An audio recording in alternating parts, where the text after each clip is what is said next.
From the Keeping Up with the Joneses department, a lot of people are putting these peel and stick mosaics behind the backsplash, generally behind the stove. And this is what most of them are using. It's called peel and stick, and it's basically vinyl. And generally I think you get a 4-pack for about $22. So it is about $7 per square foot, I think. And basically what this stuff is just this real flexible vinyl. And it does have little ridges here so you can align one to the next. And a lot of people have had success with this. However, my wife saw in one of the home improvement shows that sometimes these things have a tendency to melt if they're behind a range. And indeed, according to the instructions, if you do not have a 14-inch barrier here, then you can have issues. So we didn't really want to go with this. Instead, we found this product called Aspect, and it is real stone.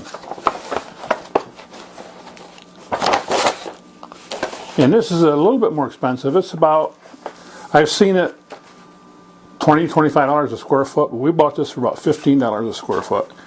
And it's actually real stone, and it has an adhesive backing on it. And the stone is about a 1/16 inch thick. And I read how they do this, and what they do is they take a piece of stone and they put this backing on it with fiberglass mesh to help hold it. And then they cut the end off at a 1/16 of an inch thick, and then they go on to the next. So the only real issue with this is that it's going to kind of show when you butt a piece to a piece. You're supposed to be able to cut this with a pair of scissors.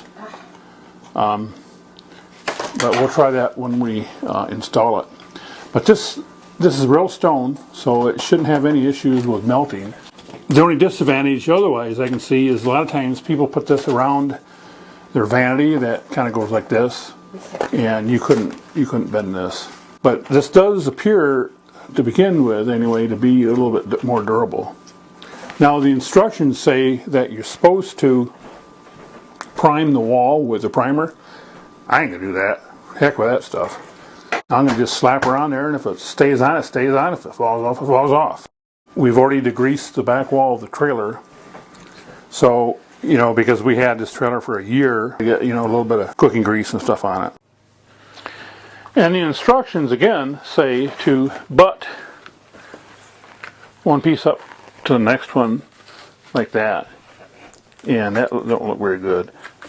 So what I did is I cut out the pieces.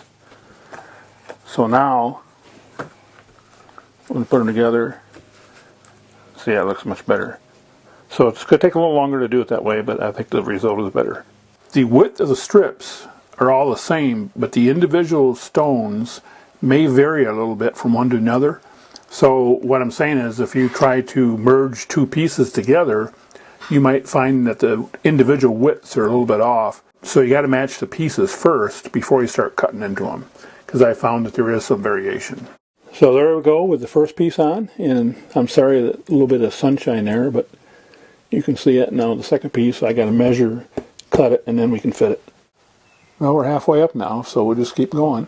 And you can see here how I stagger the cuts. And here we're now 2/3 completed. And I only got a little bit to go before I go around this corner. And I think what I'm going to do here is I can cut this row by row, and then that'll be easier to piece. So I think I'll do that. And I've actually got a lot of pieces left over here, so I can do some piecing. Now all I'm using to cut this is just scissors. Here's a piece of the stuff. And we can just take a pair of scissors, and it's just easy to cut. It almost looks like tar paper.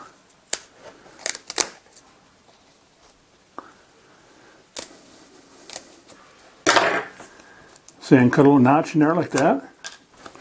And then I take a little X-Acto knife and trim it a little bit too. So that's how you basically work it.